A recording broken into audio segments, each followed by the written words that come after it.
už idėją iš visos širdies. Iki.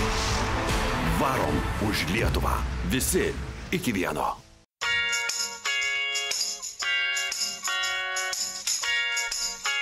Žygis Varom už Lietuvą pasuko į savo finišo tiesėje. Jau mažiau nei savaitė liko iki rugpjūčio 29-osios, kuomet tautos kamuoliai bus įteikti rinktinės vyrams į rankas. O kol kas mes varome į Vievį.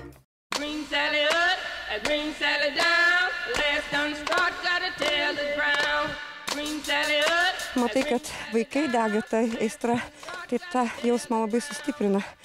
Ir ateitis yra mūsų rankose. Mes lietuviai, mes visi mylim krepšinį ir norim, kad rinktiniai būtų lengviau, kad jie žinotų, kad prie šito kamuolio prisilietė labai daug Lietuvos žmonių.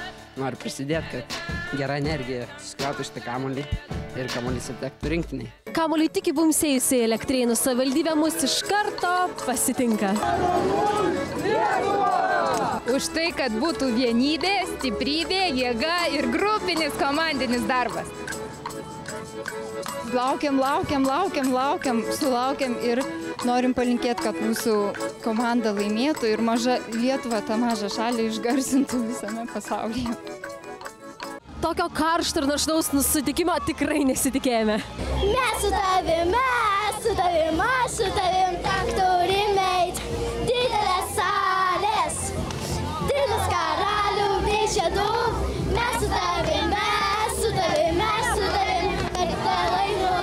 Tiek žmonių, kiek susirenka per šitą renginį, tai buvo tik tai vieną kartą, kada pakėlė Sąjūdis visus ir susikabinam rankom ir kovojame už nepriklausomybę.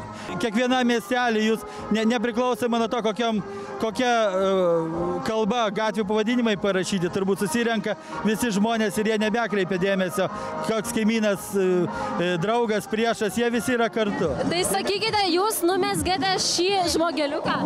Tai aš stengiausi dėl Lietuvos, kad jaunimas gerbtų Lietuvą, neišvažinėtų niekur, kaip mes jau senumas gerbiam Lietuvą. Išvykstame iš Vievio, turėdami vienų komandos narių daugiau negu jie atvykdami.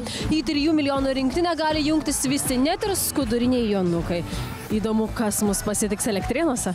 Už idėją iš visos širdies. Iki.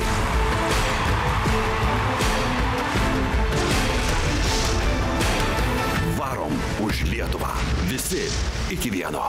Žygį garsina TV3 ir Viasat. Žygio partneriai – naujienų portalas Delfi, 20-metis Radio centras. Sėkmės ir dar kartą sėkmės.